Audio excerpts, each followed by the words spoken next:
C'était l'anniversaire de ma fille et je suis arrivé tôt chez elle avec son gâteau préféré.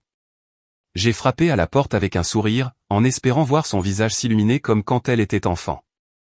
Mais quand elle a ouvert, son expression était de totale contrariété, comme si elle ne voulait pas me voir. « Ah ! C'est toi » murmura-t-elle sans même me regarder dans les yeux. Mais avant de continuer, vérifie si tu es déjà abonné à la chaîne et écris dans les commentaires. D'où regardes-tu cette vidéo? On adore savoir jusqu'où nos histoires arrivent. Je me souvenais encore de l'odeur du gâteau aux amandes avec ganache au chocolat que j'avais apporté chez ma fille Elena cet après-midi-là. C'était son 43e anniversaire et j'avais économisé 3 mois de ma retraite pour acheter cette petite œuvre d'art de la pâtisserie française qu'elle aimait tant. 2200 pesos, soit environ 122 $, que je n'avais pas, mais que j'ai dépensé avec plaisir pour voir son sourire. Le taxi m'a déposé devant le manoir que j'avais aidé à financer 5 ans plus tôt, une maison de 3 étages dans le meilleur quartier de Puerto Vallarta, avec vue sur la mer et piscine à débordement. 800 000 pesos, soit environ 44 444 $, de mes économies pour la compte. De l'argent que j'avais épargné centime par centime pendant 45 ans comme professeur d'université, en faisant des heures supplémentaires et des tutorats le week-end. J'ai arrangé ma robe turquoise, aussi neuve pour l'occasion, et j'ai sonné, équilibrant le gâteau dans une main et tenant dans l'autre un petit paquet argenté qui contenait un collier de perles ayant appartenu à ma mère. 3 générations de femmes fortes, pensais-je. Quel merveilleux héritage à transmettre. La porte s'est ouverte, mais le visage d'Elena ne s'est pas illuminé comme je l'espérais. Ses yeux ont à peine croisé les miens avant de revenir sur le téléphone qu'elle avait en main. « Ah, c'est toi » murmura-t-elle en se mettant de côté pour que j'entre. Pas de baiser ni d'accolade, comme si je n'étais qu'une autre livraison à domicile. « Joyeux anniversaire, ma chérie » dis-je en essayant de garder de l'enthousiasme dans ma voix. J'ai apporté ton gâteau préféré et un petit cadeau spécial. Elena soupira profondément, comme si ma présence était un fardeau qu'elle devait tolérer. Mets-le sur la table de la cuisine. Je dois finir cet appel. Je suis allé seul jusqu'à la cuisine en marbre italien, un autre cadeau de moi quand ils ont rénové la maison, et j'ai posé délicatement le gâteau sur le plan de travail. À travers la fenêtre, j'ai vu les jumeaux, mes petits-fils de 11 ans, jouer dans la piscine avec l'instructeur de natation. Ils n'ont même pas remarqué ma présence. Je suis resté là, debout, écoutant l'écho de la maison vide, me sentant comme une étrangère envahissant un espace où clairement je n'étais pas la bienvenue.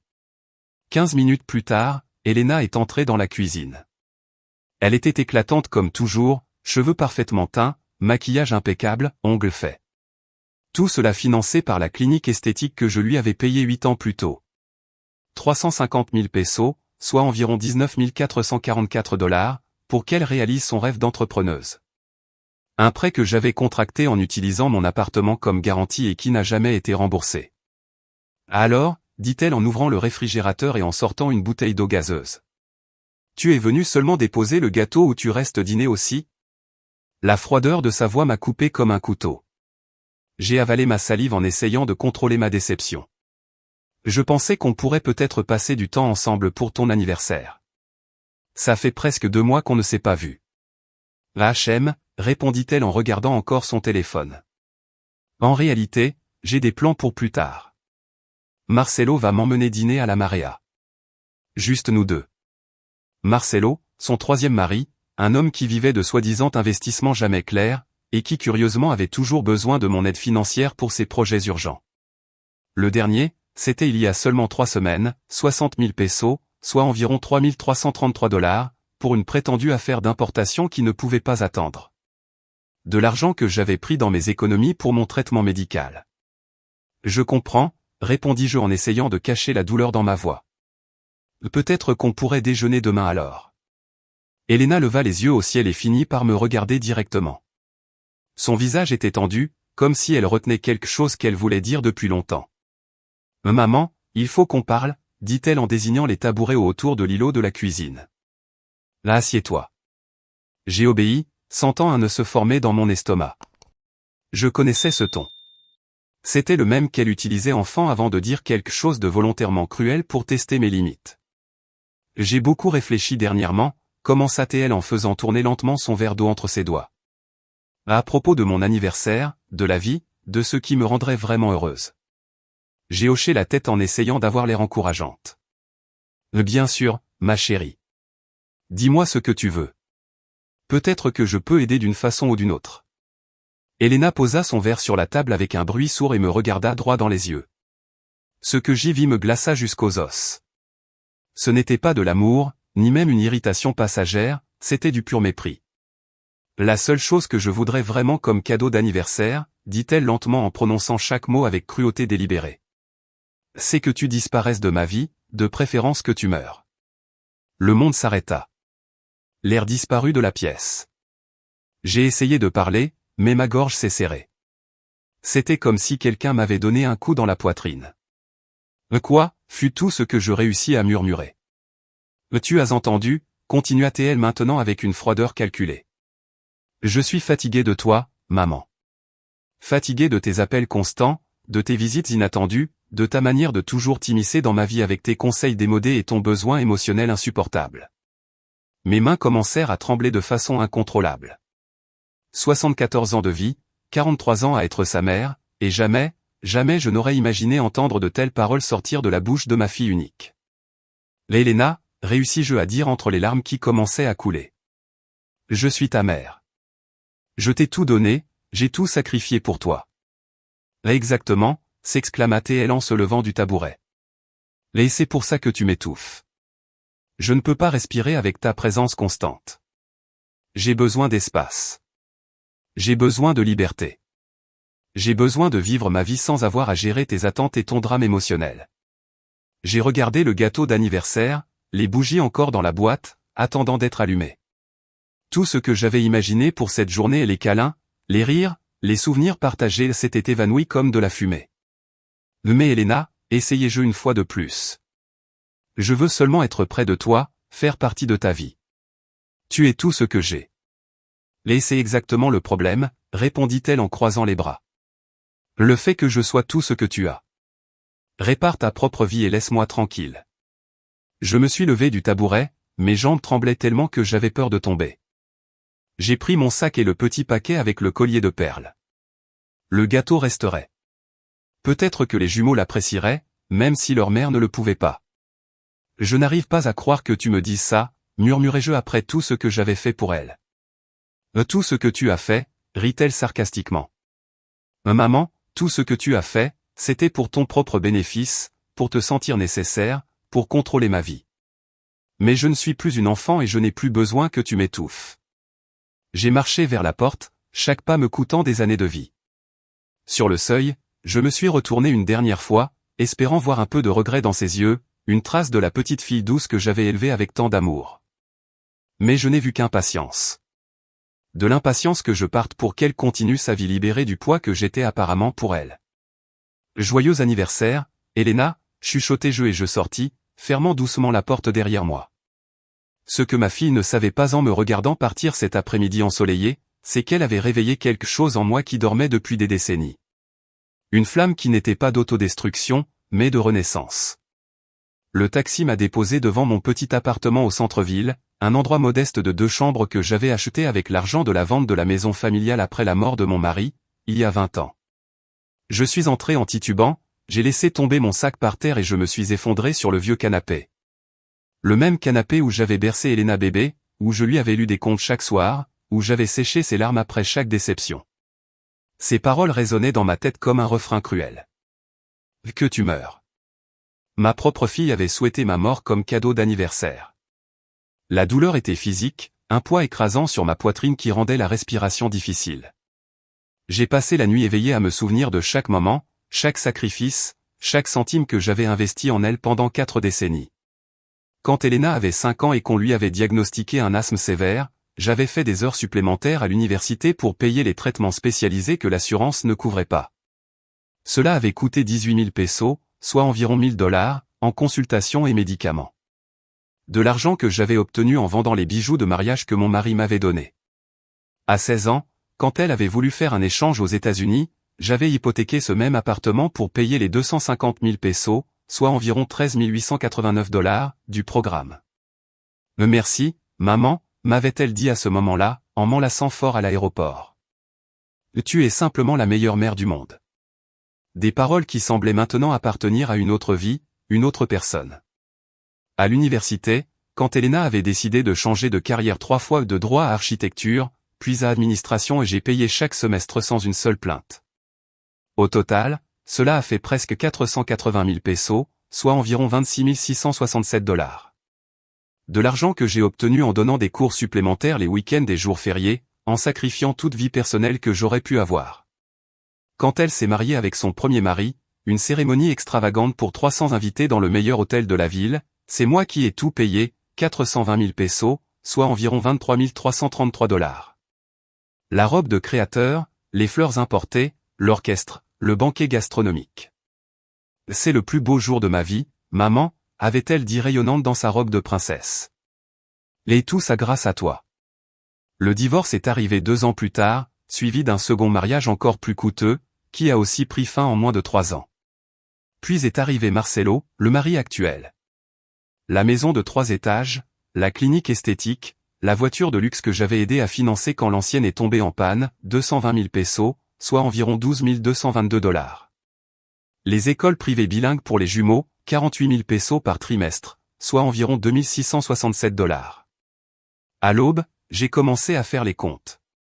J'ai trouvé une vieille boîte où je gardais tous les reçus, toutes les preuves de virement, tous les contrats que j'avais signés au fil des années, non pas par méfiance, mais par organisation. Une vieille professeure de mathématiques ne perd jamais ses habitudes. Assise à la table de la cuisine, avec une tasse de thé froid que je n'avais pas le courage de boire, j'ai commencé à lister chaque montant, chaque date, chaque raison. Le total m'a laissé stupéfaite, plus de 4 800 000 pesos en 43 ans, soit environ 266 667 $. Presque 5 millions de pesos que j'avais consacrés au bonheur de ma fille. Et tout ça pour entendre que son plus grand souhait était ma mort. Quelque chose d'étrange s'est produit en regardant ces chiffres. La douleur vive que j'avais ressentie toute la nuit a commencé à se transformer en quelque chose de différent. Pas de la rage, même s'il y en avait aussi, mais une clarté cristalline que je n'avais jamais connue auparavant. Une compréhension profonde, j'avais été manipulé pendant des décennies par quelqu'un qui voyait mon amour comme une utilité, pas comme un lien sacré. Si j'avais investi ces presque 5 millions de pesos en moi-même. Si j'avais voyagé, étudié davantage, acheté une meilleure maison, pris soin de ma santé, planifié une retraite confortable. Où serais-je maintenant? Certainement pas dans ce petit appartement, à compter les centimes de ma maigre retraite, à repousser mes soins médicaux pour continuer à aider une fille qui souhaitait ma mort. À 6 heures du matin, j'ai fait quelque chose que je n'avais jamais fait avant. J'ai pris le téléphone et j'ai bloqué le numéro d'Elena. Puis j'ai bloqué celui de Marcelo. Ensuite, tous les numéros liés à leur famille. C'était un petit geste, mais symboliquement puissant. Mon premier acte d'autopréservation en 4 décennies. J'ai pris un long bain, j'ai mis mes plus beaux vêtements, un ensemble pantalon et blazer que je portais rarement pour économiser, et je suis sorti de chez moi avec un but qui n'impliquait pas ma fille pour la première fois depuis des années. Première étape, la banque. La même banque où Elena et moi avions un compte joint pour les urgences, sur lequel je déposais régulièrement de petites sommes pour tout imprévu de sa vie. Un compte qui avait alors un solde de 180 000 pesos, soit environ 10 000 $. Bonjour, Doña Carmen, me salua le directeur, Monsieur Ortega, qui me connaissait depuis des années. En quoi puis-je vous aider aujourd'hui? Je veux fermer le compte joint numéro 4 né la 526 789 yen, répondis-je avec un calme qui me surprit moi-même. Êtes-vous sûr? Ce compte a un solde considérable, prévint-il en consultant l'ordinateur. Absolument sûr, confirmai-je en signant les formulaires d'une main ferme. Je veux transférer tout cet argent sur mon compte personnel, s'il vous plaît. Voir ces 180 000 pesos revenir sur mon compte m'a donné une sensation étrange de puissance, une puissance que je n'avais pas ressentie depuis des décennies. Ce n'était que le début. Étape suivante, le bureau de financement immobilier. Quand Elena et Marcelo avaient acheté le manoir face à la mer, je n'avais pas seulement donné la compte, j'avais aussi signé comme garante du prêt. Cela signifiait que si eux ne pouvaient pas payer, la responsabilité retombait sur moi. Mais cela signifiait aussi que j'avais des droits sur cette propriété. Doña Carmen, dit l'agent de prêt, Madame Ramirez, en m'accueillant avec un sourire. Qu'est-ce qui vous amène aujourd'hui? Je veux revoir les termes du contrat de financement où je figure comme garante, expliquai-je. J'ai besoin de comprendre exactement quels sont mes droits et mes obligations. Pendant qu'elle cherchait les documents, je me souvenais du jour où j'avais signé ces papiers. Elena avait pleuré d'émotion. Merci, maman. Tu es notre ange gardien. Je t'aime tellement, avait-elle dit en m'enlaçant fort. Marcelo aussi avait remercié avec insistance, assurant qu'il ne serait jamais en retard sur un paiement. Voici toute la documentation, dit Madame Ramirez en posant un dossier épais devant moi. En tant que garante, vous êtes responsable des paiements si les titulaires principaux ne peuvent pas les faire. Mais vous avez aussi le droit de réclamer la propriété si vous pensez que les débiteurs ne pourront pas respecter leurs obligations. Exactement, répondis-je en examinant attentivement chaque page. Quelles seraient les prochaines étapes si je décidais d'exercer mes droits de garante? Vous devriez démontrer qu'il y a un risque de défaut ou qu'il y a déjà eu des retards importants, expliqua-t-elle. Ce que Madame Ramirez ne savait pas, et ce qu'Elena m'avait inconsciemment révélé la semaine précédente. C'est que Marcelo avait récemment perdu une somme importante dans un investissement raté et qu'ils avaient retardé le dernier paiement de l'hypothèque. Une information qu'elle avait partagée négligemment, probablement en espérant que je propose mon aide comme toujours. Parfait, murmurai-je en prenant des copies de tous les documents importants. Et si je voulais commencer ce processus? Madame Ramirez me regarda avec curiosité, mais resta professionnelle. Je peux organiser un rendez-vous avec notre service juridique si vous le souhaitez. S'il vous plaît, faites-le. Quand je suis sorti du bureau, j'ai ressenti une légèreté étrange, comme si je flottais sur les trottoirs brûlants de la ville. Pendant 43 ans, j'avais vécu pour Elena. J'avais sacrifié mes propres rêves, mon argent, mon temps, ma santé, tout, pour lui donner la vie qu'elle voulait. Et le résultat? Elle souhaitait ma mort comme cadeau d'anniversaire. Ma prochaine étape fut un endroit que je n'avais pas visité depuis des années, l'agence de voyage Horizon Nouveau, spécialisée dans les nouveaux départs pour les personnes âgées. J'avais gardé un prospectus d'eux pendant des années, rêvant en secret de possibilités qui semblaient toujours hors de ma portée. Bonjour, me salua une jeune conseillère appelée Lucia. Comment puis-je vous aider? J'ai vu votre programme sur les retraités à l'étranger, répondis-je en m'asseyant confortablement sur la chaise en face de son bureau. J'aimerais des informations complètes sur la façon dont une femme de 74 ans peut commencer une nouvelle vie en Espagne. Les jours suivants furent des montagnes russes d'émotions et de préparatifs secrets.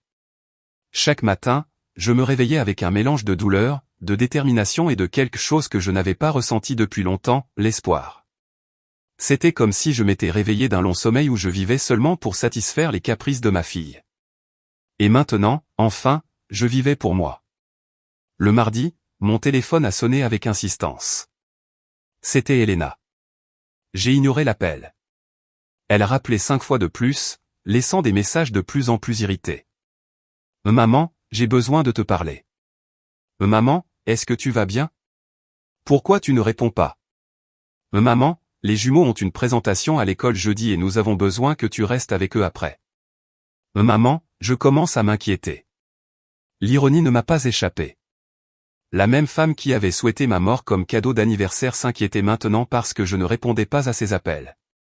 Non pas parce que je lui manquais ou qu'elle se souciait de mon bien-être, mais parce qu'elle avait besoin de moi pour quelque chose. Le mercredi, j'ai reçu la visite de ma voisine et amie de toujours, Dolores, une femme de 70 ans qui avait observé silencieusement tous mes sacrifices pour Elena au fil des décennies. « Carmen », dit-elle en s'asseyant dans mon salon avec une tasse de café. « Tu as l'air différente. Il s'est passé quelque chose ?» Je lui ai tout raconté. Chaque mot cruel du jour de l'anniversaire d'Elena, chaque détail des plans que j'étais en train de faire. Dolores écouta en silence, ses yeux se remplissant peu à peu de larmes. « Oh mon Dieu, Carmen », murmura-t-elle quand j'eus terminé. « Je n'arrive pas à croire qu'Elena t'ait dit quelque chose d'aussi cruel après tout ce que tu as fait pour elle. » La partie la plus douloureuse, expliquai-je, c'est qu'elle l'a dit comme si c'était la chose la plus naturelle du monde. Comme si je n'étais qu'un obstacle dans sa vie qu'il fallait éliminer.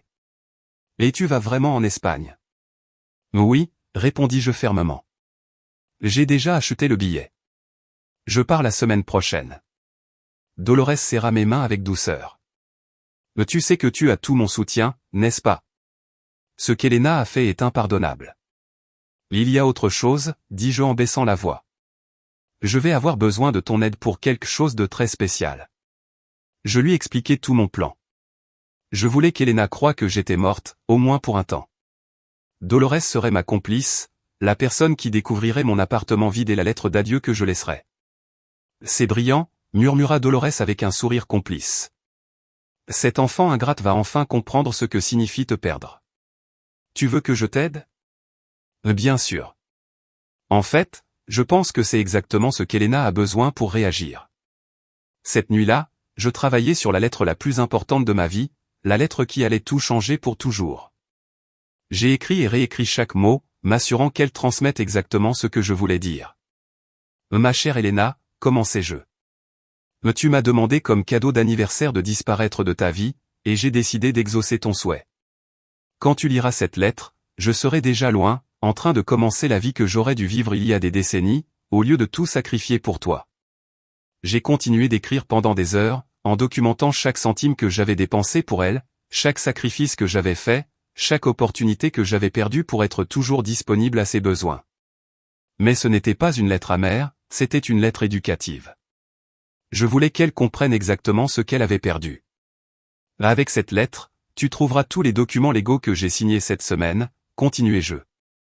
Le changement de mon testament, l'annulation de ton assurance santé complémentaire que je payais, la notification que, comme garante de ton hypothèque, j'ai décidé d'exercer mes droits à cause de votre récente instabilité financière, et la fermeture de tous les avantages que tu recevais de moi. C'était une lettre de 18 pages qui détaillait méticuleusement tout ce qui allait changer dans sa vie maintenant que j'avais disparu exactement comme elle le voulait. Ta vie sera beaucoup plus facile sans moi, conclus-je. Mais elle sera aussi beaucoup plus chère. J'espère que ça en vaudra la peine. Le jeudi, pendant que je rangeais mes affaires les plus importantes dans 2 valises, j'ai reçu un autre appel d'Elena. Encore une fois, je n'ai pas répondu. Elle m'a appelé 4 fois de plus, laissant des messages à chaque fois plus désespérés. Dans le dernier, sa voix sonnait vraiment angoissée. « Maman, s'il te plaît, rappelle-moi. Il s'est passé quelque chose. J'ai besoin de ton aide. La banque nous a appelés pour une réunion d'urgence demain à propos de l'hypothèque. S'il te plaît, appelle-moi dès que tu entends ce message. » Donc, c'était ça. La banque l'avait déjà contacté au sujet de ma demande de révision du contrat. La réalité commençait à s'imposer. Le vendredi, Marcelo est apparu à ma porte. Il semblait épuisé et désespéré, avec de profondes cernes et la barbe non rasée, une image très différente de l'homme toujours élégant et sûr de lui que je connaissais. « Carmen, dit-il d'une voix suppliante. Elena m'a raconté ce qui s'est passé entre vous deux. Je sais que ce qu'elle a dit était terrible, même impardonnable, mais s'il te plaît, ne fais pas ça à notre famille. » Faire quoi? Demandai-je en feignant l'innocence. La banque nous a dit que tu avais lancé une procédure pour prendre la maison à cause des retards de l'hypothèque. S'il te plaît, Carmen. Ce n'était qu'un mois. J'ai eu quelques problèmes avec des investissements, mais je vais tout arranger, je te le promets. C'était fascinant. Quand Elena voulait se débarrasser de moi, j'étais un fardeau. Mais quand il se rendait compte que je contrôlais les cordons financiers qui soutenaient leur style de vie luxueux, soudainement, j'étais importante de nouveau. Marcelo, dis-je calmement, ta femme a été très claire avec moi. Ma présence dans sa vie est un poids qu'elle ne veut plus supporter. Je ne fais que respecter ses souhaits. Mais Carmen, tu sais comment est Elena quand elle est en colère. Elle ne voulait pas dire ça. Elle ne voulait pas? Parce que ça sonnait très convaincant quand elle a souhaité ma mort comme cadeau d'anniversaire. Marcelo baissa la tête. Il savait qu'il n'avait aucun argument pour défendre l'indéfendable. S'il te plaît, insista-t-il, donne-moi une chance de réparer ça. Je parlerai à Elena. Je lui ferai comprendre à quel point elle a tort. C'est trop tard, répondis-je en fermant lentement la porte. Fais un bisou à mes petits-enfants pour moi. Le samedi fut mon dernier jour dans cette ville où j'avais passé toute ma vie. J'ai marché dans les lieux qui avaient compté pour moi, l'université où j'avais enseigné pendant 38 ans, le parc où j'emmenais Elena enfant, l'église où j'avais épousé son père. C'était mon adieu silencieux à une vie vécue entièrement pour les autres. Le dimanche, je commencerai une vie que je vivrai enfin pour moi-même.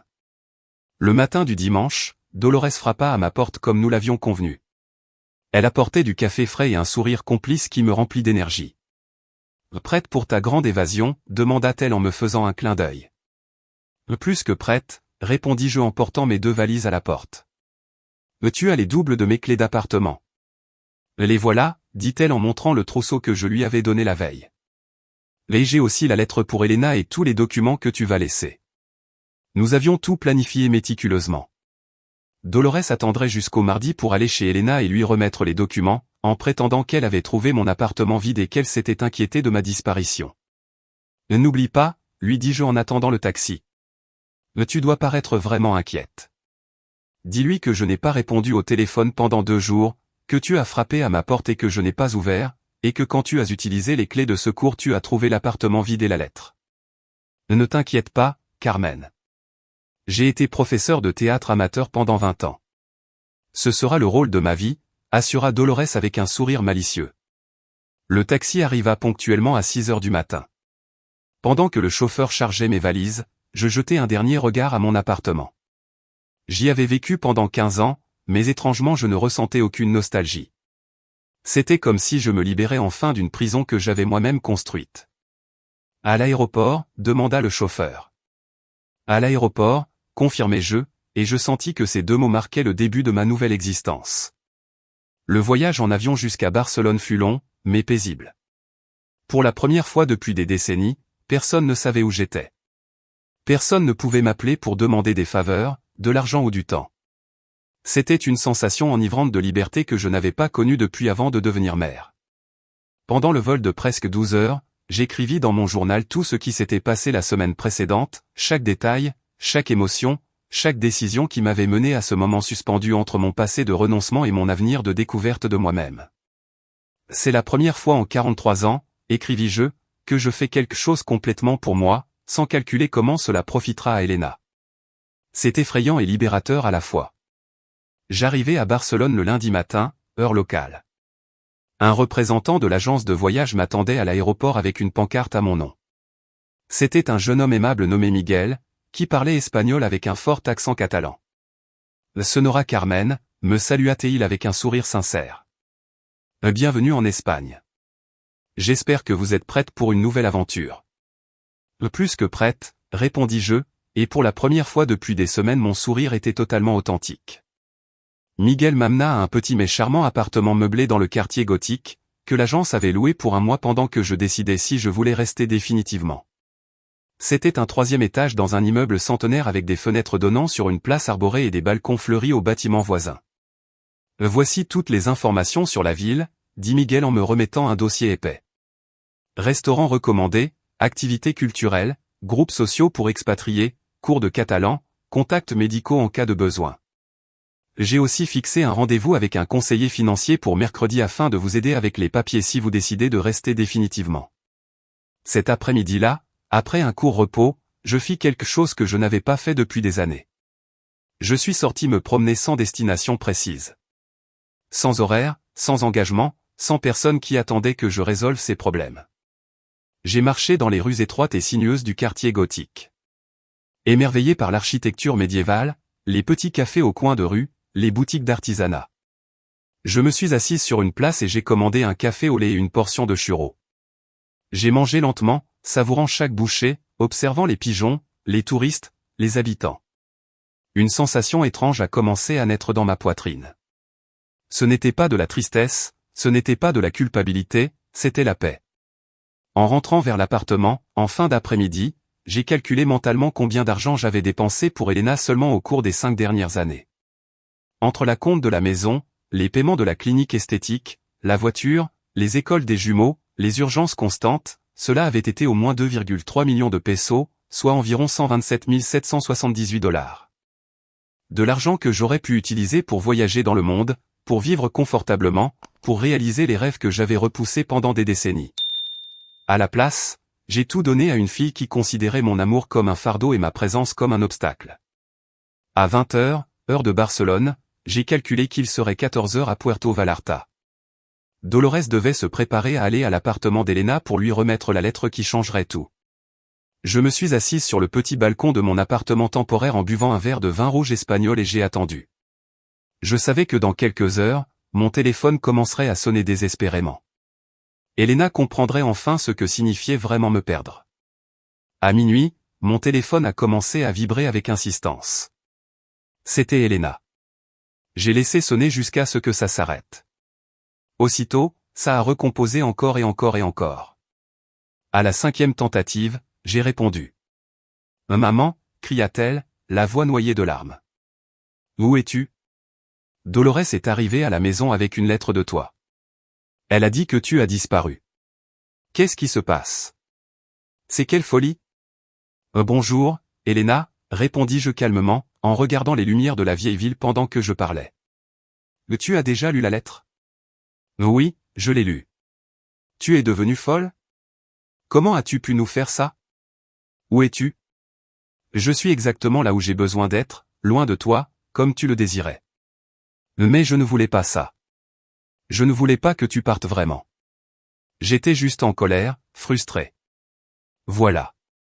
La tactique typique d'Elena, minimiser le mal qu'elle avait causé, me faire culpabiliser d'avoir réagi à sa cruauté. Tu ne le pensais pas quand tu m'as dit que ton plus grand souhait d'anniversaire était que je meure, demandai-je. Parce que tu avais l'air plutôt convaincante. C'était juste. J'étais stressé. Marcelo a perdu de l'argent dans un investissement. Les enfants posent problème à l'école. La clinique ne va pas bien. Je n'aurais pas dû me défouler sur toi. Tu as raison. Tu n'aurais pas dû. Mais c'est fait et les mots ne peuvent pas être défaits. Mais maman, s'il te plaît, reviens. On a besoin de toi. J'ai besoin de toi. Comme c'était intéressant. Maintenant, elle avait besoin de moi. Maintenant qu'elle avait lu la lettre détaillant tous les avantages financiers qu'elle avait perdus, maintenant qu'elle savait qu'elle pouvait perdre la maison, maintenant qu'elle comprenait qu'elle devrait payer sa propre assurance santé complémentaire et trouver quelqu'un pour garder les jumeaux quand elle voudrait sortir. Tu as besoin de moi ou de mon argent, demandai-je directement. Un long silence se fit à l'autre bout de la ligne. J'ai besoin de toi, murmura-t-elle finalement, mais sa voix ne sonnait pas convaincante. Elena, pendant 43 ans j'ai vécu pour toi. J'ai sacrifié mes rêves, mon argent, mon temps, mes opportunités, et quand j'ai enfin eu besoin de sentir que tu m'aimais et que tu me valorisais, tu m'as dit que tu préférais que je sois morte. Ces mots m'ont brisé le cœur d'une manière que je ne pourrai jamais réparer. Je suis vraiment désolé, maman. Je suis tellement désolé, vraiment. Les excuses ne suffisent pas, Elena. Le mal est fait. Et tu sais quoi?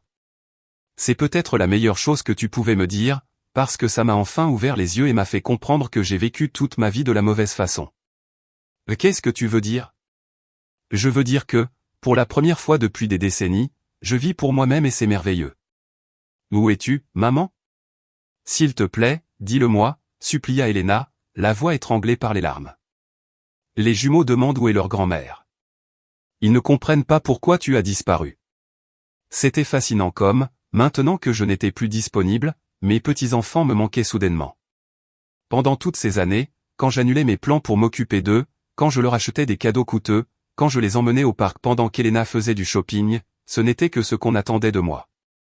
Mais maintenant que j'étais parti, mon absence se faisait sentir. Les enfants iront bien, répondis-je en regardant les étoiles au-dessus de Barcelone. Ils sont résilients. Ce qu'ils apprendront, c'est que les actions ont des conséquences et que des paroles blessantes peuvent détruire des relations pour toujours. Mais maman, s'il te plaît, tu ne peux pas simplement disparaître comme ça. Et s'il t'arrive quelque chose? Et si tu tombes malade? Comment on le saura? Maintenant, elle s'inquiétait de mon bien-être. Comme c'est pratique, Elena. Ces 3 dernières années, j'ai eu 2 épisodes d'hypertension qui m'ont conduite à l'hôpital. Tu sais combien de fois tu m'as rendu visite? Aucune. Tu avais toujours quelque chose de plus important à faire. Ce n'est pas vrai, protesta-t-elle faiblement. Si, c'est vrai. La première fois, je t'ai appelé depuis les urgences. Tu as dit que tu ne pouvais pas venir parce que tu avais une fête chez une amie. La deuxième fois, c'était l'anniversaire de Marcelo et vous fêtiez ça. Le silence au bout du fil confirma qu'elle se souvenait parfaitement de chaque occasion. Je pensais que ce n'était pas grave, murmura-t-elle. Bien sûr, parce que ma santé n'a jamais été une priorité pour toi, mais mes chèques, oui. Ce n'est pas une question d'argent, cria Elena. C'est à propos de toi. Tu me manques, maman. Je te manque, moi, ou il te manque quelqu'un de disponible 24 heures sur 24 pour résoudre tes problèmes. J'ai raccroché sans attendre de réponse. Le téléphone a ressonné, mais cette fois je l'ai mis totalement en silencieux. J'avais besoin de paix pour profiter de ma première nuit de liberté dans un nouveau pays. Les jours suivants furent une découverte constante, non seulement de Barcelone, mais de moi-même. Il y avait des parties de ma personnalité, des intérêts et des désirs qui étaient restés endormis pendant des décennies pendant que je vivais en fonction d'Elena. Maintenant, ils se réveillaient un comme des fleurs après une longue sécheresse. J'ai découvert que j'adorais l'architecture gothique et que je pouvais passer des heures à admirer les détails de la cathédrale de Barcelone. Je me suis rendu compte que j'avais un talent naturel pour les langues et que le catalan, avec ses similitudes avec l'espagnol, n'était pas aussi difficile que je l'imaginais. J'ai redécouvert mon amour des mathématiques, quelque chose que j'avais enseigné pendant des années, mais que je ne pratiquais plus depuis longtemps par plaisir. Le mercredi, j'ai eu ma réunion avec le conseiller financier espagnol. C'était un homme âgé nommé Monsieur Ferré, qui m'a aidé à comprendre toutes mes options pour la résidence permanente en Espagne. Avec vos économies actuelles et votre retraite mexicaine, expliqua-t-il, vous pouvez vivre confortablement ici pendant de nombreuses années. L'Espagne a d'excellents programmes de santé pour les retraités étrangers et la qualité de vie à Barcelone est exceptionnelle. Pour la première fois depuis des années, j'ai parlé ouvertement de mes finances sans me soucier de mettre de côté de l'argent pour les urgences d'Elena. C'était libérateur de calculer mes dépenses uniquement selon mes propres besoins et désirs. Vous pouvez aussi investir une partie de vos économies ici en Espagne, continua Monsieur Ferré. Les rendements sont stables et sûrs. En 5 ans, vous pourriez augmenter significativement votre patrimoine si vous investissez avec sagesse. Augmenter mon patrimoine. Combien de fois avais-je eu cette opportunité, mais j'ai toujours préféré dépenser l'argent pour les caprices de ma fille. Y a-t-il autre chose que je doive savoir, demandai-je.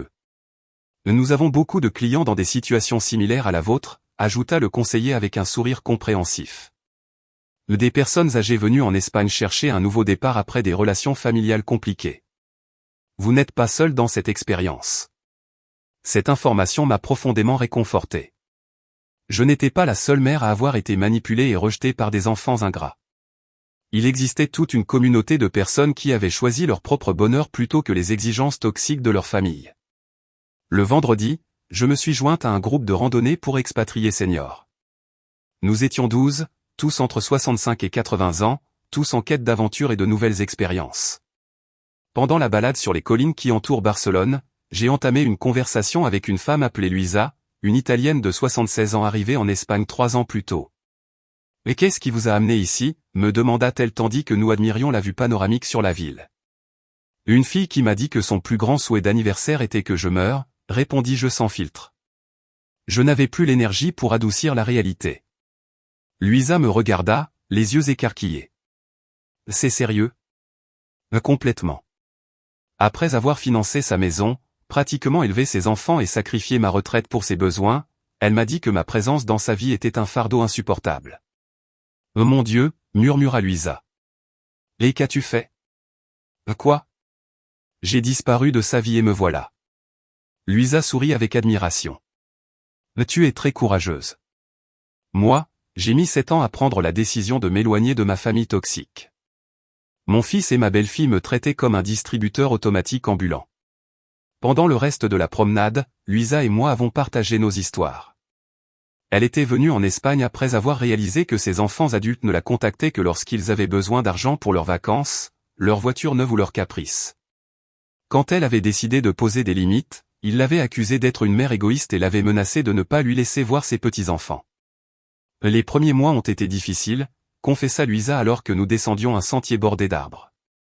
La culpabilité me dévorait. Je pensais que peut-être j'étais vraiment égoïste, qu'une bonne mère devait toujours se sacrifier pour ses enfants. Et qu'est-ce qui a changé ta perspective? Je me suis rendu compte que mes enfants ne se demandaient jamais si j'étais heureuse, si j'avais assez d'argent pour mes propres besoins ou si mes sacrifices constants me faisaient souffrir. Ce qui comptait pour eux, c'était seulement ce que je pouvais leur donner. Ça, Carmen, ce n'est pas de l'amour, c'est de l'exploitation. Ces paroles résonnèrent profondément dans mon cœur. Pendant des décennies, j'avais confondu manipulation émotionnelle avec amour filial, demande constante avec besoin véritable. À la fin de la promenade, Luisa m'invita à un groupe de soutien qui se réunissait tous les 15 jours. Des femmes âgées qui avaient pris la difficile décision de prioriser leur bien-être au-dessus des attentes familiales toxiques. J'acceptai immédiatement. Ce soir-là, j'allumai mon téléphone pour la première fois depuis 3 jours. Il y avait 78 appels manqués et 32 messages. La plupart venaient d'Elena et de Marcelo, mais certains de numéros inconnus, probablement des amis qu'ils avaient recrutés pour essayer de me retrouver. Je lus les messages dans l'ordre chronologique, observant l'évolution de la panique de ma fille. Les premiers étaient encore émotionnels. « S'il te plaît maman, reviens. On a besoin de toi. Les enfants pleurent pour toi. » Mais peu à peu, ils devinrent plus désespérés et centrés sur des questions financières. « La banque nous a appelés pour une autre réunion. Ils disent que tu as demandé une révision du contrat comme garante. Ils ne peuvent pas nous prendre la maison pour un malentendu. » Au 4e jour, les messages étaient devenus agressifs. « C'est ridicule, maman. Tu ruines nos vies pour une crise de colère. Agis en adulte et reviens. » Et finalement, désespéré.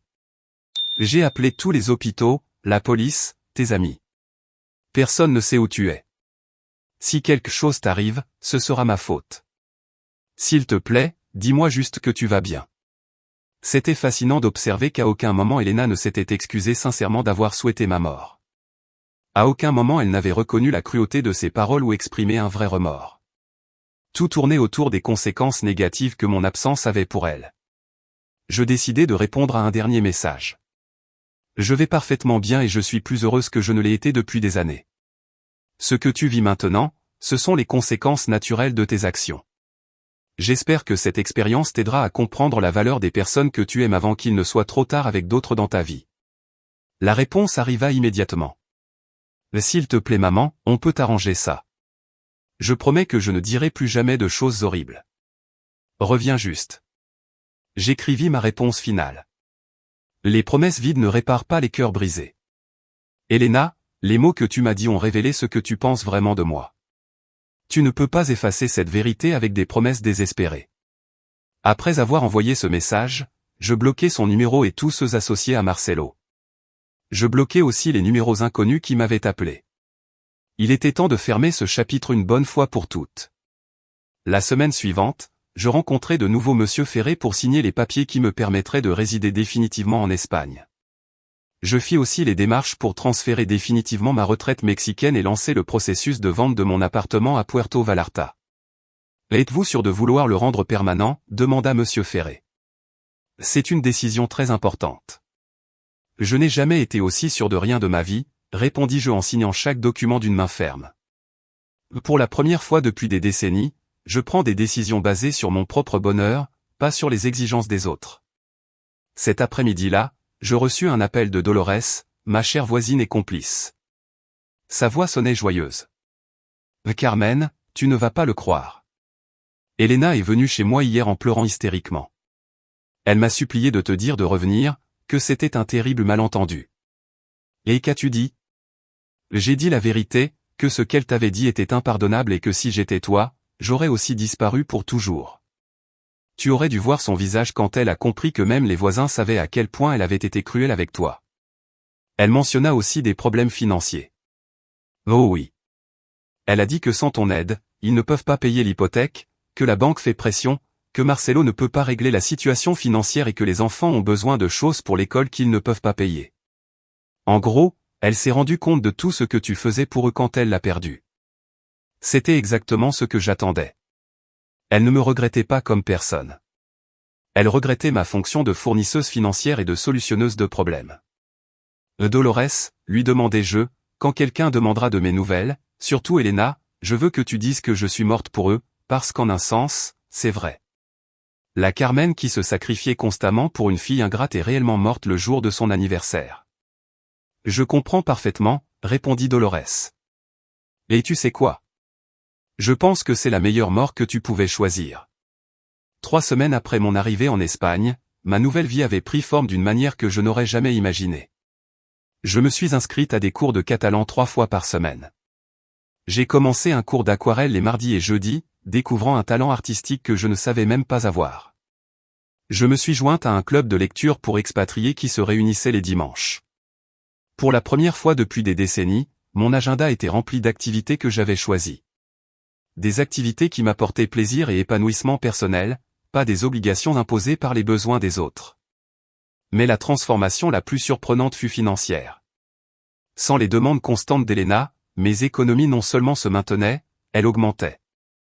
Les investissements que j'avais faits avec Monsieur Ferré montraient déjà des rendements positifs et, pour la première fois, je pouvais planifier mon avenir financier en me basant uniquement sur mes propres besoins. Ce mercredi d'avril, en buvant mon café du matin sur le balcon ensoleillé de mon appartement, je reçus un appel d'un numéro international que je ne reconnus pas. J'hésitais à répondre, mais la curiosité l'emporta. Madame Carmen Aguirre, demanda une voix féminine avec un accent mexicain. Oui, c'est moi. Qui parle? Mon nom est Raquel Mendoza. Je suis assistante sociale du département des services familiaux à Puerto Vallarta. Je vous appelle car nous avons reçu une plainte concernant votre bien-être. Mon sang se glaça. Une plainte? De quel type? Votre fille, Elena Aguirre, a déposé une plainte affirmant que vous pourriez souffrir de démence ou de déclin cognitif, et que vous avez pris des décisions financières et de vie qui vous mettent en danger. Selon elle, vous avez disparu soudainement et vivez dans des conditions précaires à l'étranger, peut-être sous l'influence de tiers. Je n'en croyais pas mes oreilles. Elena avait été jusqu'à impliquer les services sociaux, inventant une maladie mentale pour invalider mes décisions et forcer mon retour. Mademoiselle Mendoza, répondis-je d'une voix ferme, je ne souffre ni de démence ni de déclin cognitif. Je vis en Espagne par mon propre choix, dans un appartement confortable, avec d'excellents soins médicaux, et en parfaite santé mentale. Les allégations de ma fille sont complètement fausses. Je comprends votre position, Madame Aguirre, mais nous devons vérifier votre bien-être. Serait-il possible de coordonner une évaluation médicale et psychologique via le consulat mexicain en Espagne? Bien sûr, répondis-je sans hésiter. Je suis prête à subir toute évaluation qui prouvera que je suis en parfaite santé mentale et que mes décisions ont été prises avec une totale lucidité. Après avoir coordonné les détails pour l'évaluation, j'ai raccroché en ressentant un mélange de colère et d'incrédulité. Elena avait franchi une ligne de non-retour. Non seulement elle avait souhaité ma mort, mais maintenant elle essayait de détruire ma crédibilité mentale pour reprendre le contrôle de mon argent et de ma vie. J'ai immédiatement appelé mon avocat au Mexique, Maître Vargas, qui m'avait aidé pour toutes les démarches légales avant mon départ. Carmen, me salua-t-il avec inquiétude.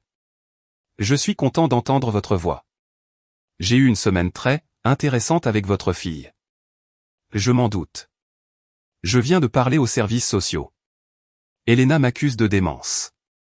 Ce n'est pas tout, soupira Maître Vargas. Elle a aussi engagé un autre avocat pour tenter de contester tous les changements juridiques que vous avez faits avant de partir. Elle prétend que vous n'étiez pas dans votre bon état d'esprit quand vous les avez signés. Peut-elle faire ça? Elle peut essayer, mais elle n'a pas de base légale solide. J'ai des enregistrements de toutes nos conversations où vous montrez clairement une pleine lucidité. En plus, le fait que vous ayez planifié méticuleusement votre départ et que vous viviez de façon indépendante en Espagne contredit toute allégation de déclin cognitif. Que fait-elle d'autre? Elle a tenté d'accéder à vos comptes bancaires en prétendant s'inquiéter pour votre bien-être. Elle a aussi voulu interrompre la procédure de réclamation de la maison, mais comme tout est légalement étayé et qu'elle a elle-même signé des documents reconnaissant des problèmes financiers récents, elle n'a pas d'argument valable. C'était incroyable jusqu'où Elena était prête à aller pour récupérer les avantages financiers qu'elle avait perdus. Maître Vargas, je veux que vous prépariez une plainte pour diffamation contre ma fille. Ces fausses allégations sur mon état mental peuvent affecter ma réputation et mes droits. Avec plaisir, répondit-il, satisfait. Après avoir vu comment elle vous a traité, je pense qu'il est temps qu'elle fasse face aux conséquences légales de ses actes. 2 jours plus tard, je me suis présenté au consulat mexicain à Barcelone pour les évaluations médicales et psychologiques. Le médecin désigné, le docteur Torres, était un homme expérimenté qui a tout de suite compris la situation. Madame Aguirre, me dit-il après une évaluation approfondie de 3 heures. Non seulement vous êtes en parfaite santé mentale, mais les décisions que vous avez prises montrent une lucidité et un courage admirables. Votre fille essaie clairement de manipuler le système juridique pour récupérer des avantages financiers. Cela sera documenté officiellement, absolument. J'enverrai un rapport détaillé aux services sociaux expliquant que les allégations sont infondées et que vous vivez une vie indépendante et saine en Espagne. Ce même après-midi, j'ai reçu un appel de l'assistante sociale. Madame Aguirre, nous avons reçu le rapport médical du consulat. Il est évident que les allégations de votre fille sont sans fondement. Nous allons clore le dossier et notifier à Elena que sa plainte est considérée comme infondée. Merci, répondis-je. Est-ce que cela sera enregistré d'une quelconque façon? Oui. Il sera noté qu'elle a fait une fausse déclaration sur le bien-être d'un membre de sa famille, ce qui peut avoir des conséquences légales si cela se répète. Parfait. Elena avait non seulement échoué à invalider mes décisions, mais il y avait maintenant une trace officielle de sa fausse dénonciation. Ce soir-là, j'ai décidé de faire quelque chose que j'avais repoussé. Écrire un récit détaillé de mon expérience, pas pour Elena, mais pour d'autres femmes qui pourraient vivre des situations similaires de manipulation et d'abus émotionnels par des enfants adultes. J'ai écrit pendant 4 heures, en documentant chaque sacrifice que j'avais fait, chaque manipulation que j'avais subie et chaque pas que j'avais franchi pour retrouver ma dignité et ma vie. J'ai titré le texte « Quand l'amour maternel devient autodestruction, mon histoire de libération à 74 ans ». J'ai envoyé le texte à un blog que j'avais découvert, spécialisé dans les histoires de femmes âgées qui avaient trouvé le courage de changer radicalement leur vie. Une semaine plus tard, j'ai reçu une réponse enthousiaste de l'éditrice. « Carmen, écrivit-elle, votre histoire est puissante et inspirante. Nous avons reçu des centaines de commentaires de femmes qui s'y reconnaissent totalement. Seriez-vous disposé à participer à une interview vidéo pour notre chaîne YouTube ?» J'ai accepté immédiatement. Il était temps d'utiliser mon expérience pour aider d'autres femmes piégées dans des dynamiques familiales toxiques. L'interview a été publiée 2 semaines plus tard et elle est rapidement devenue virale. Des milliers de femmes ont partagé des histoires similaires d'enfants adultes qui les manipulaient émotionnellement et les exploitaient financièrement. Les commentaires étaient un catalogue de douleurs et de reconnaissance. Mon fils de 37 ans vit chez moi, ne paie pas de loyer et m'insulte quand je lui demande de chercher du travail, écrivit une femme. Ma fille ne m'appelle que quand elle a besoin d'argent pour les vacances, mais n'a jamais le temps de me rendre visite quand je suis malade, partagea une autre. Je pensais être la seule mère à me sentir utilisée par mes propres enfants, confessa une troisième. Mais le plus frappant est arrivé une semaine après la publication de l'interview. J'ai reçu un email d'une adresse que j'ai reconnue tout de suite. C'était Marcelo, mon gendre. « Carmen, écrivit-il, j'ai vu votre interview sur YouTube. Je veux que vous sachiez que je suis complètement d'accord avec vous. Ce qu'Elena a dit était impardonnable et la façon dont elle vous a traité pendant des années est inacceptable. J'ai été témoin de la manière dont elle vous manipule et vous utilise, mais je n'ai jamais eu le courage de la confronter, parce que nous dépendions tellement de votre aide financière. Je veux aussi que vous sachiez que les jumeaux vous manquent beaucoup et ne comprennent pas pourquoi vous ne venez plus les voir. Elena leur a dit que vous êtes malade et que vous ne pouvez pas les visiter, mais je pense qu'ils méritent de connaître la vérité quand ils seront plus grands. » Le mail se terminait ainsi. « Je sais qu'il est probablement trop tard pour des excuses, mais je voulais que vous sachiez qu'au moins une personne dans cette famille reconnaît combien vous vous êtes sacrifié pour nous. J'espère que vous êtes heureuse dans votre nouvelle vie. » J'ai lu l'email 3 fois avant de décider quoi répondre. Finalement, j'ai écrit. « Marcelo, j'apprécie ton honnêteté, mais les excuses tardives ne changent pas le mal causé. J'espère que cette expérience t'aidera à être un meilleur mari et un meilleur père, et que tu apprendras à tes enfants à valoriser les personnes qui les aiment avant qu'il ne soit trop tard. » C'était la première fois que quelqu'un dans ma famille reconnaissait publiquement l'abus que j'avais subi. Cela n'a pas changé ma décision de garder mes distances, mais cela m'a donné un sentiment de validation dont j'avais eu besoin pendant des années. Ma nouvelle vie en Espagne fleurissait de façons inimaginables. J'avais de vrais amis qui m'appréciaient pour qui j'étais, pas pour ce que je pouvais donner. J'ai redécouvert des passe-temps et des passions. J'avais la paix mentale et la stabilité financière. Et, plus important que tout, j'avais ma dignité. 6 mois après mon arrivée en Espagne, ma vie avait pris une forme que je n'aurais jamais rêvé possible. C'était une matinée ensoleillée de printemps quand j'ai reçu un appel qui allait, une fois de plus, tout changer. C'était Dolores, ma chère voisine et complice au Mexique. « Carmen, dit-elle d'une voix enjouée, tu dois entendre ça. Elena a perdu la maison. » Mon cœur s'est arrêté une seconde. Malgré tout, une part de moi se souciait encore du bien-être de mes petits-enfants. « Que s'est-il passé exactement ?» demandai-je. « La banque a exécuté l'hypothèque la semaine dernière. Marcelo n'a pas pu récupérer l'argent qu'il a perdu. Ils ont pris du retard sur 3 paiements de plus et, comme tu es la garante et que tu as exercé tes droits légaux, la banque a procédé à la saisie. Elena est venue chez moi hier en pleurant, désespérée.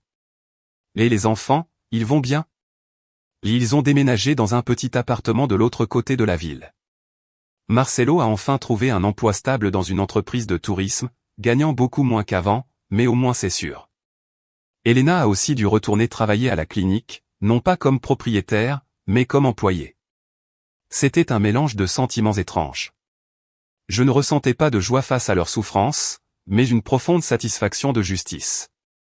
Pour la première fois de leur vie, Elena et Marcelo vivaient les vraies conséquences de leurs décisions, sans avoir quelqu'un pour les sauver. Il y a autre chose, continua Dolores. Elena m'a demandé si je savais comment te contacter. Elle a dit qu'elle voulait s'excuser sincèrement, qu'elle comprenait enfin tout ce qu'elle avait perdu quand elle m'avait perdu. Et qu'est-ce que tu lui as répondu? J'ai dit que certaines blessures sont trop profondes pour guérir et que certaines paroles ne peuvent jamais être effacées. J'ai aussi dit que je m'épanouissais dans ma nouvelle vie et qu'il valait probablement mieux pour nous deux qu'elle n'essaie pas de me contacter. Dolores avait raison. Pendant ces 6 mois, j'avais construit une paix intérieure que je ne voulais pas risquer pour des promesses vides d'une fille qui avait montré à plusieurs reprises qu'elle ne me valorisait que quand elle avait besoin de moi. Cet après-midi-là, j'ai reçu un appel inattendu de Monsieur Vargas. « Carmen, j'ai des nouvelles intéressantes, dit-il.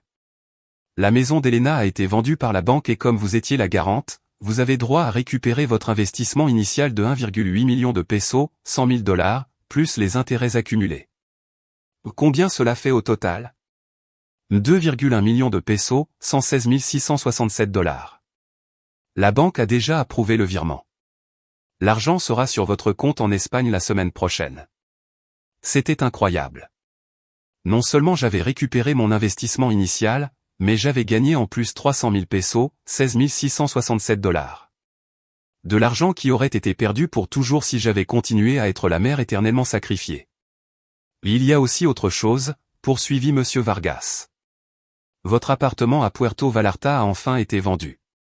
Après commission et frais, la valeur nette est de 820 000 pesos, 45 556 $.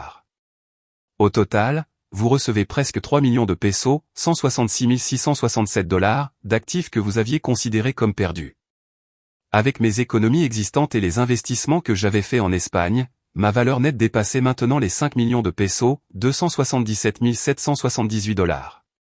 À 74 ans, j'étais plus riche que je ne l'avais jamais été dans toute ma vie. Ce soir-là, j'ai célébré dans mon restaurant préféré, sur la Plaza Real. J'ai commandé le meilleur vin espagnol et j'ai porté un toast à la femme courageuse qui avait eu la force de recommencer quand tout semblait perdu. Pendant le dîner, j'ai réfléchi à tout le parcours. J'avais commencé ce voyage comme une mère brisée et humiliée, dévastée par les mots cruels d'une fille ingrate. Mais maintenant, j'étais une femme indépendante, financièrement stable, entourée de vrais amis et vivant la vie dont j'avais toujours rêvé. Le lendemain, j'ai décidé de faire quelque chose que j'envisageais depuis des semaines, écrire un livre complet sur mon expérience. Pas seulement mon histoire, mais un guide pratique pour les femmes âgées piégées dans des relations familiales toxiques. J'ai contacté une maison d'édition espagnole spécialisée dans les livres de développement personnel. L'éditrice, une femme appelée Montserrat, s'est intéressée immédiatement. « Carmen, me dit-elle lors de notre rencontre, votre histoire aborde un sujet qui touche des millions de femmes, mais dont on parle rarement ouvertement. L'abus émotionnel par des enfants adultes est un problème épidémique qui doit être révélé. J'ai passé les 3 mois suivants à écrire Quand l'amour blesse, se libérer de l'abus émotionnel familial après 70 ans. Le livre documentait non seulement mon expérience personnelle, mais aussi des stratégies pratiques pour reconnaître la manipulation, établir des limites saines et trouver le courage de prioriser son propre bien-être. Le livre fut publié 8 mois plus tard et devint un best-seller dans plusieurs pays d'Europe et d'Amérique latine. Les lettres que j'ai reçues des lectrices étaient extraordinaires. J'ai lu votre livre et j'ai enfin compris que je ne suis pas une mauvaise mère parce que je refuse de continuer à financer l'irresponsabilité de mon fils de 42 ans, écrivit Martha du Chili. Votre histoire m'a aidé à comprendre que le véritable amour n'exige pas l'autodestruction, partagea Teresa du Portugal. Après avoir lu votre livre, j'ai vendu ma grande maison et je me suis installé dans un petit appartement que je peux payer sans dépendre de l'aide de mes enfants. Pour la première fois depuis des années, je dors en paix, raconta Sofia d'Argentine. Mais la lettre qui m'a le plus ému arriva 1 an après la publication du livre. Elle venait d'une jeune mère appelée Paula. Madame Aguirre, écrivit-elle, j'ai 32 ans et une mère de 67 ans qui a sacrifié toute sa vie pour moi et mes frères. Après avoir lu votre livre, j'ai réalisé que nous la traitions exactement comme Elena vous a traité. Votre histoire m'a ouvert les yeux et m'a fait comprendre que je répétais un schéma toxique qui pourrait détruire ma relation avec ma mère pour toujours. Hier, j'ai appelé ma mère et je me suis excusé pour toutes les années où je l'ai prise pour acquise.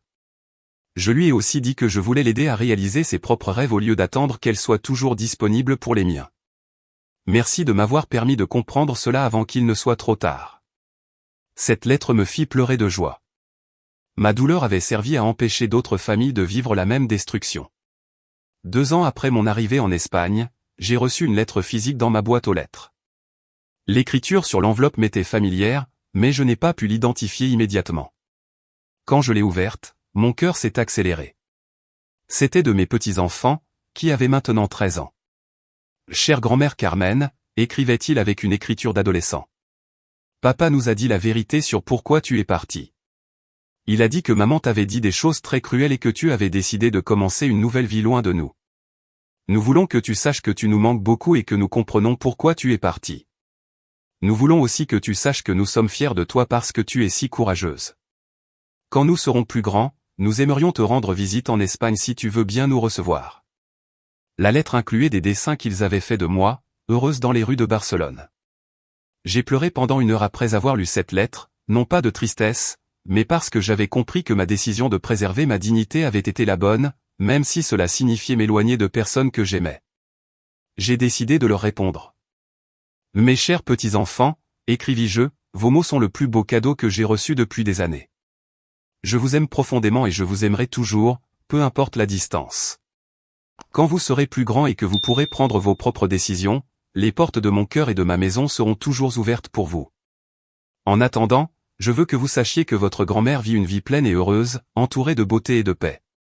Gardez cet amour que vous ressentez pour moi, mais apprenez aussi de cette expérience, les mots ont le pouvoir de construire ou de détruire, et les relations se basent sur le respect mutuel, pas sur le sacrifice d'une seule personne.